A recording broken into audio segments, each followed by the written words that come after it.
Kamala Harris continues to focus on Wisconsin voters. Earlier this week, with the convention in full swing, she broke away to rally a record crowd of supporters in Milwaukee in her third visit in 4 weeks to the state. Merv Seymour has been on the campaign trail and has this report. Hello, Milwaukee. How are we doing? For a few hours this week, as Vice President Harris says, the road to the White House runs through this very state. And one night only, a piece of the Democratic National Convention is in the spotlight in the heart of downtown Milwaukee. With the official convention in full swing 90 miles away inside Chicago's United Center, Vice President Kamala Harris and her running mate, Minnesota Governor Tim Walz, filled 2 arenas at the same time in 2 cities, with fired-up voters in Chicago and Milwaukee, which lights up with excitement. Terrence Burkert is one of an estimated 18,000 people who have come to the Fiserv Forum Arena to cheer, chant, and support what he calls the Harris-Walz political movement, even if it is from the so-called cheap seats. In 2008, when Obama ran, I got a chance to experience that, and I did not think we would get to experience something like that again in my lifetime, to be honest. I think the world is already very divided as it is, and to know that there are this many people that have the same sort of core beliefs and values and morals that you do feels good.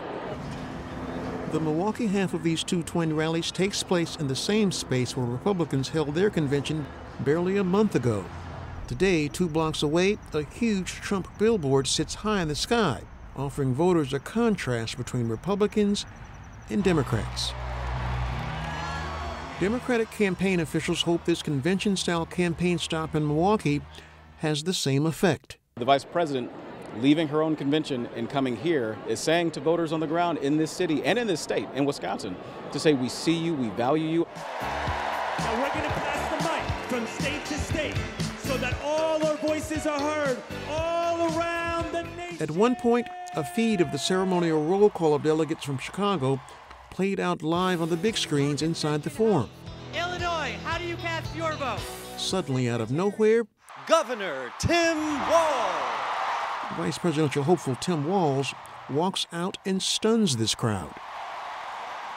By the way, they got a little party going over in Chicago. They didn't know the big party was here in Milwaukee tonight, so this is where it's at. He wastes no time in talking about the elephant in the room, their opponent, Donald Trump. They left here riding high. They were feeling good. This thing was over. Well, trust me, Milwaukee, a hell of a lot can change in 4 weeks. When it's time for the Wisconsin delegation, this Milwaukee audience erupts into a Wisconsin Badger football tradition meant to give the team a last quarter push towards victory.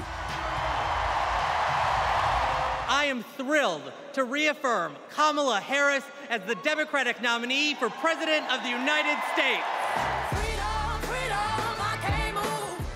After the Minnesota and California roll calls, Vice President Harris's message from Milwaukee is live streamed to those at the convention in Chicago and the rest of America. They have nominated Coach Walz and me to be the next Vice President and President of the United States of America. Surrounded by the people she hopes to represent, using the one word that represents her campaign, candidate Harris reminds this enthusiastic crowd that her campaign is about freedom. Like the freedom to vote, the freedom to be safe from gun violence, the freedom to love who you love openly and with pride. Now that Kamala Harris is the official Democratic nominee, she's hoping to ride the momentum from this week's Democratic National Convention all the way till Election Day. Reporting for Here Now, I'm Merv Seymour.